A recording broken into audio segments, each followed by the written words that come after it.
तर मित्रांनो, लग्नानंतर होईलच प्रेम या मालिकेच्या नवीन लेटेस्ट एपिसोडमध्ये आपल्याला पुढे असं पाहायला मिळणार आहे. इकडे नंदिनीला तर फारच मोठा आश्चर्याचा धक्का बसलेला असतो. ती त्या शॉकमधनं बाहेरच येत नसते. ती म्हणत असते, सततच तिच्या तोंडामध्ये एकच वाक्य असतं, दोन प्रेम करणाऱ्या जीवांनी एकत्र यायलाच हवं आणि मी तुमच्या दोघांना एकत्र घेऊन येईल. मी स्वतः तुमच्या दोघांचं लग्न लावून देईल असं ती म्हणत असते. ती सांगत असते, आई बाबा, आपण आता झालेली चूक सुधारूयात, कारण आता त्याची वेळ देखील आलेली आहे आणि मला माफ कर जीवा. मी तुमच्या दोघांच्या मध्ये आले, मी असं यायला नको होतं, पण तुम्ही देखील मला तुमच्या नात्याबद्दल काहीच सांगितलेलं नाही असं नंदिनी त्या दोघांना म्हणत असते. तिचं हे बोलणं ऐकून जीवा तिला समजावण्याचा प्रयत्न करत असतो. तो म्हणत असतो, अगं आमच्या दोघांमध्ये आता असं काहीही नाही आहे, आम्ही दोघंही मूव ऑन झालेलो आहोत आणि माझं फक्त नंदिनी तुझ्यावरच प्रेम आहे. तू उगाचच असं काही समज करून घेऊ नकोस. जे काही तू पाहिलं आहेस ते सर्व विसरून जाण्याचा प्रयत्न कर असं म्हणून जीवा त्या नंदिनीला म्हणवत असतो, तिला समजावण्याचा प्रयत्न करत असतो. पण नंदिनी मात्र तिच्या डोक्यामध्ये एकच गोष्ट घेऊन बसलेली असते, ते म्हणजे जीवा आणि काव्याचं एकत्र येणं. त्यावर तिचं हे बोलणं ऐकून विक्रम काका सुद्धा नंदिनीला म्हणत असतात, अगं तू हे काय बोलत आहेस, तुला तरी कळतंय का? जीवा तिला म्हणत असतो, अगं जेवढं प्रेम मी काव्यावर केलं होतं त्याच्यापेक्षा जास्त कैक पटीने प्रेम मी तुझ्यावर करतो. तू अशा गोष्टी बोलू नकोस. त्यावर नंदिनीचा राग अनावर होतो. नंदिनी त्याच्या कॉलरला पकडून त्याला म्हणत असते, अरे आणखी तू किती खोटं बोलणार आहेस? खरं तर प्रत्येक क्षणोक्षणी तू माझ्याशी खोटंच बोलत आला आहे. त्या मॉलमधले हात तुझे आणि काव्याचे होते आणि एवढंच काय तर तुझ्या छातीवर काव्याचा स्टॅच्यू होता. तुझ्या आयुष्यातली मिसके ही काव्याच होती. अरे कित्येक दिवस लग्न झाल्यानंतर देखील तू काव्याच्या आठवणीमध्ये जळत राहिलास, पण तू हे सर्व मला एकदाही सांगितलं नाही. माझ्यापासनं ह्या सर्व गोष्टी तुम्ही लपवल्या. मी तर फक्त तुमच्या आयुष्यामधली एक तडजोड होते. त्यावर तो म्हणतो, तू असं बोलू नकोस. त्यावर ती म्हणते, हो तुम्ही फक्त तडजोडच होते, तू कधीच माझ्यावर प्रेम केलंच नाही. तुझं खरं प्रेम तर काव्य आहे, ही तुमचं सिक्रेट होती. खरं तर तुम्ही मला एवढा देखील दर्जा दिला नाही की तुमच्या आयुष्यातलं सिक्रेट तुम्ही माझ्याशी शेअर कराल. मग कोणत्या हक्काने तुम्ही म्हणत आहात की तुम्ही माझ्यावर प्रेम केलं? तर फक्त तुम्हाला लागलेली एक सवय आहे, जी लागताना नकळतपणे लागते, पण सोडताना मात्र ठरवून सोडावी लागते. आणि आता तुम्ही ठरवून मला सोडून द्या, मला डिवोर्स द्या आणि काव्याशी लग्न करा. तिचं हे बोलणं ऐकून काव्या त्या नंदिनीला म्हणत असते, अगं ताई तू असं बोलू नकोस. जर तू असं बोलली तर अनर्थ होईल. तू असं करू देखील नको, कारण जीवा फक्त तुझे आहेत आणि फक्त तुझेच राहतील कायमच. त्यावर ती नंदिनी म्हणते, अगं तू देखील माझीच तर आहेस, मग का माझ्यापासनं हे सर्व तू लपवलंस? तुला एकदा देखील मला सांगावंसं वाटलं नाही का? माझा तर तुझ्यामध्ये जीव अडकलेला आहे हे तुला माहीत असताना देखील एवढी मोठी गोष्ट तू माझ्यापासनं लपवलीस. खरं तर जगामध्ये कोणावरच माझा एवढा विश्वास नाही आहे. एवढा विश्वास माझा तुझ्यावर होता, पण तू मात्र माझ्यापासनं हे सर्व लपवलंस. एकदा देखील तुला वाटलं नाही का तुझ्या नंदिनी ताईला येऊन हे सर्व सांगावं? तिचं हे बोलणं ऐकून काव्या नंदिनीला म्हणत असते, अगं ताई मी तुला हे सर्व सांगणारच होते, पण मी तुला सांगण्याआधीच तू जीवासोबत लग्न करून ह्या घरामध्ये माझ्या पाठोपाठ गृहप्रवेश करण्यासाठी उभी होतीस. मग मी कोणत्या तोंडाने तुला हे सर्व सांगणार होते? तूच मला सांग असं म्हणून काव्या रडत असते. त्यानंतर ती नंदिनी म्हणते, अगं काव्या तू हे जे काही सांगत आहेस ना, हे तू नंतरचं सांगतेस, घरी आल्यानंतरचं. पण आधी लग्नामध्ये तू का पार्थची लग्न करायला तयार झालीस? तू त्यावेळेसच का सांगितलं नाहीस पार्थला? काव्या खरं तर त्यावेळेस माझं लग्न नव्हतं झालेलं, तुझं लग्न झालेलं होतं पार्थची, आणि हे जर तू मला त्यावेळेसच जर सांगितलं असतंस तर ही तुझी ताई तुझ्या सुखासाठी तुझ्यासाठी आयुष्यभर अविवाहित राहिली असती. पण तू असं करायला नको होतं. एकदा तू मला सांगायला हवं होतंस, पार्थसोबतचं माझं हे लग्न अनर्थ आहे.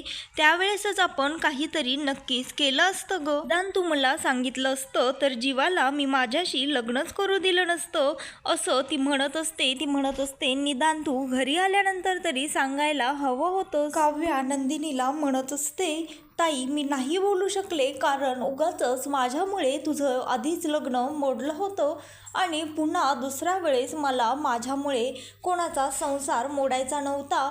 खरं तर जीवाने तुझ्या डोक्यावर हात ठेवला, तो त्याला मनापासनं आपलंसं मानलंस, त्याच्यासोबत तू सप्तपदी देखील चाललीस आणि मी तुझं हे लग्न आणखी मोडायला हवं होतं का? आणि हे सगळं जाऊ दे, पण मला तू सांग बरं, काका काकूंनी, आपल्या आईबाबांनी हे सगळं का सहन करायचं? सर्व गावकऱ्यांनी, आपल्या नातेवाईकांनी, सगळ्यांनीच त्यांच्यावर टीकेचे बोल उठवले. काका काकू, आपले आई बाबा आणि पार्थवर सुद्धा. म्हणून मला नाही बोलता आलं त्यावेळेस. मी नाही बोलू शकले ताई, मला माफ कर. पण माझ्या बोलण्यावर विश्वास ठेव. आमच्यामध्ये आता असं काहीही नाही आहे आणि जीवा मात्र फक्त तुझाच आहे आणि कायम तुझाच राहील, असं काव्या नंदिनीला समजावत असते. तिचे डोळे पुसत असते आणि काव्या देखील रडत असते. त्यानंतर जीवा नंदिनीला म्हणत असतो, अगं नंदिनी, काव्या जे काही बोलत आहे ते अगदी बरोबरच आहे. तू प्लीज तिच्या बोलण्यावर विश्वास ठेव. आणि खरं तर लग्न झाल्यानंतर दुसऱ्याच दिवशी तिने तुला डिवोर्सचा ऑप्शन देखील दिला होता, पण तूच त्यावेळेस पाठ फिरवलीस आणि तूच तर म्हणाली होतीस लग्नानंतर होईलच प्रेम.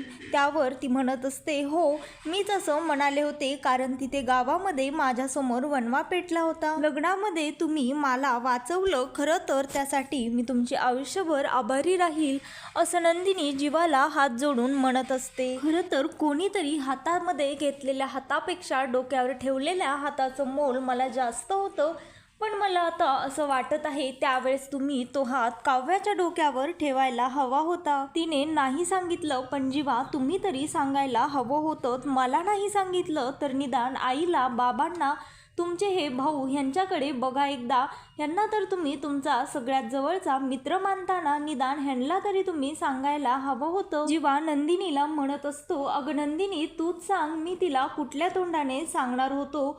त्यावर नंदिनी त्या जीवाला चिडून म्हणत असते, ज्या तोंडाने तुम्ही डिवोर्सची कबुली दिली त्याच तोंडाने तुम्ही सांगायला हवं होतं. नंदिनीच्या तोंडातनं हे वाक्य ऐकून तर विक्रम काका आणि मानिनी काकूंना मोठा धक्काच बसलेला असतो. ते म्हणत असतात, अरे जीवा हे सर्व काय आहे? त्यावर नंदिनी म्हणत असते, काय जीवा, आणखीनही तुम्हाला हे लपवायचं होतं का? हा लपवाछपवीचा खेळ कितवर खेळणार आहोत आपण? तुम्ही बघितलंच ना, आधीच वेळीच गोष्टी नाही सांगितल्यामुळे आज काय घडतंय हे तुमच्या डोळ्यांना दिसतंय ना. तरी देखील आणखी किती लपवायचं होतं हे? का हे देखील सिक्रेट असंच ठेवायचं होतं तुम्हाला? असं नंदिनी त्या जीवाला जाब विचारत असते. तिचं हे बोलणं ऐकून पार्थ देखील म्हणत असतो, आई बाबा, नंदिनी जे काही बोलत आहे ते अगदी बरोबर आहे. आम्ही या दोघांना मोकळं करून टाकतोय. खरं तर आमच्या डिवोर्सनंतर काहीच कठीण जाणार नाही आहे. माझ्या आणि काव्याच्या डिवोर्सनंतर जीवा आणि काव्याचं लग्न अगदी सहज होऊन जाईल. त्यावर विक्रम काका जोरात आवाज चढून पार्थला म्हणत असतात, अरे पार्थ, तू हे सर्व काय बोलत आहेस?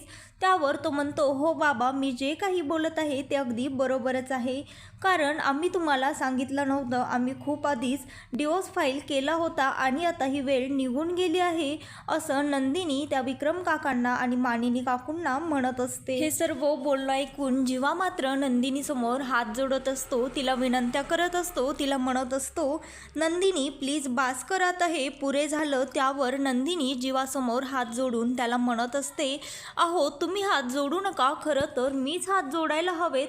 खरंच माझं चुकलं तुमच्यासमोर, काव्यासमोर, कारण मी तुमची गुन्हेगार आहे आणि हे सर्व जे काही घडलं आहे याला देखील मीच जबाबदार आहे, कारण मी जर नसते तर असं तुमचं आणि काव्याचं लग्न देखील झालं असतं.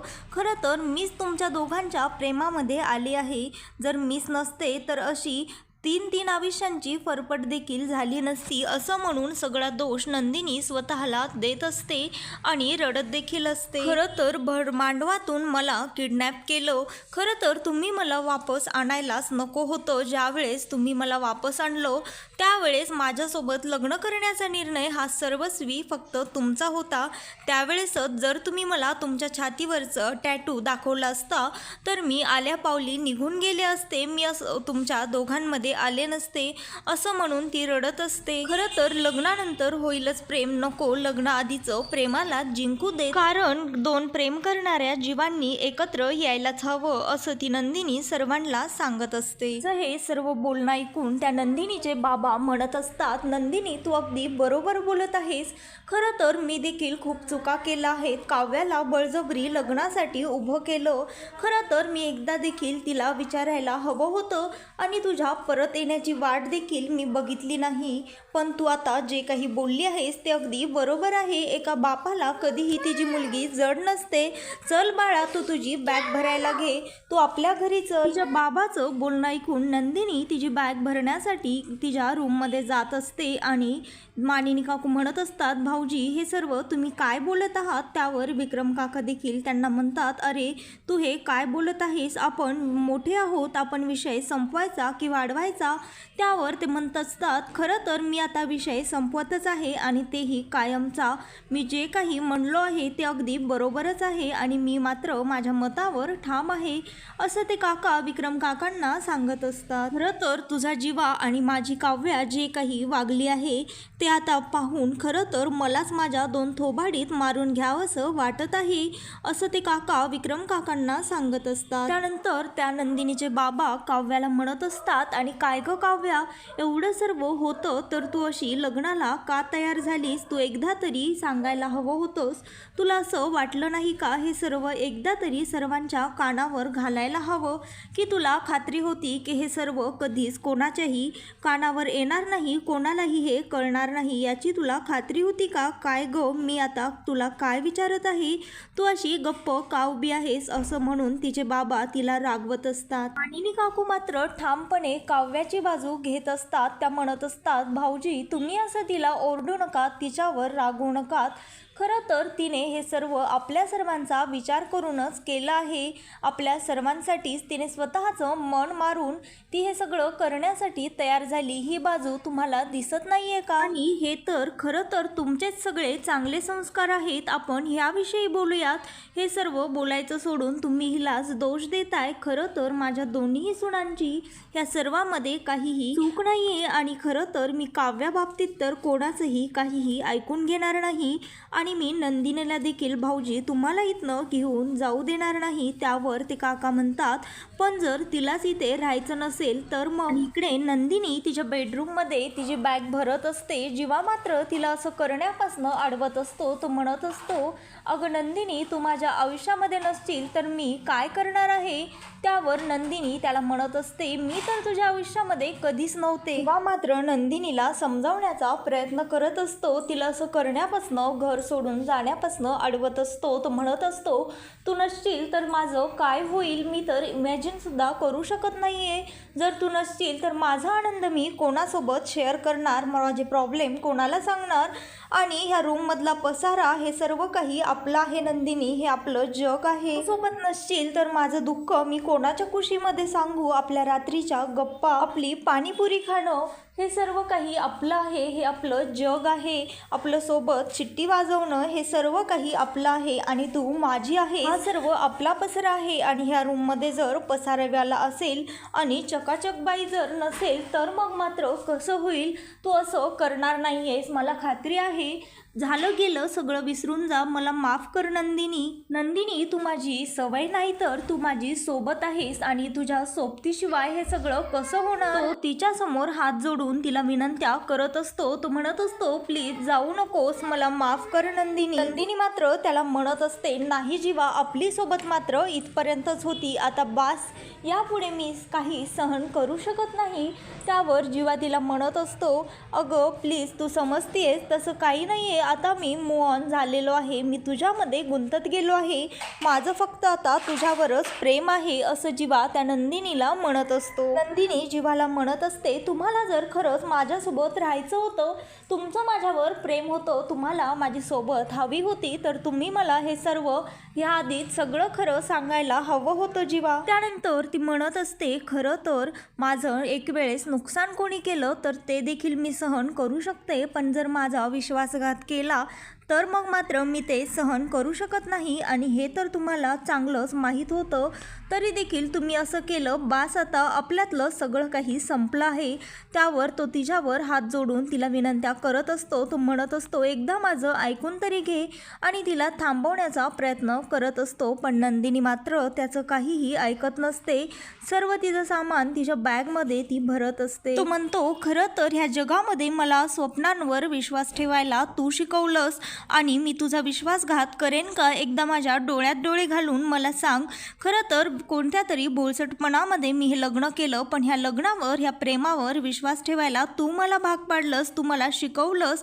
मी तर फक्त स्वप्न पाहिलं होतं, ते स्वप्न सत्यात उतरवणं आणि त्याच्यावर विश्वास ठेवणं, हे सर्व तूच तर मला शिकवलंस. मग मी तुझा विश्वासघात का करेन नंदिनी? असं जीवा त्या नंदिनीला म्हणत असतो. नंदिनी, तू तर माझी ढाल आहेस, आणि तू सोबत आयुष्यामध्ये असल्यास प्रत्येक क्षण माझ्यासाठी खास आहेस. माझं ऐकून तरी घे, माझं फक्त तुझ्यावरच प्रेम आहे. मी तुझा विश्वासघात केलेला नाहीये नंदिनी, असं जीवा तिला म्हणत असतो, विनंत्या करत असतो. नंदिनी, खरं तर तू आणि फक्त तूच माझ्या आयुष्याचं अंतिम सत्य आहेस. त्याच्या तोंडातनं वाक्य ऐकल्यानंतर नंदिनी त्यांचा लग्नातला फोटो फ्रेम घेते आणि त्या जीवासमोर फोडून टाकते आणि त्याला म्हणते, हे आपल्या आयुष्यातलं फक्त माझ्या आयुष्यातलं अंतिम सत्य आहे, असं ती त्या जीवाला म्हणते. आणि त्यानंतर नंदिनी बॅग भरत असताना जीवाने त्याच्या पहिल्या पगारामधनं जी साडी त्या नंदिनीसाठी घेतलेली असते, ती साडी नंदिनी त्याच्यासमोर जाळून टाकते आणि म्हणते, आज फक्त माझ्या नात्याला नाही तर माझ्या विश्वासाला ही आग लागलेली आहे, असं ती त्या जीवाला म्हणते. आणि जीवा म्हणत असतो, मी त्याच राखेतनं आपलं जग पुन्हा उभा करेन चकाचक बाई. आणि इकडे पार्थ देखील म्हणत असतो, लग्नावर विश्वास ठेवणारा, प्रेम करणारा पार्थ आजपासनं मेला. त्यावर काव्या म्हणत असते, मी तो प्रेम करणारा पार्थ पुन्हा एकदा मिळून दाखवेन देशमुख, असं काव्या म्हणते. तर मित्रांनो, लग्नानंतर होईलच प्रेम या मालिकेच्या नवनवीन लेटेस्ट एपिसोड पाहण्यासाठी आत्ता चॅनलला लाईक, शेअर आणि सबस्क्राईब मात्र नक्की करा.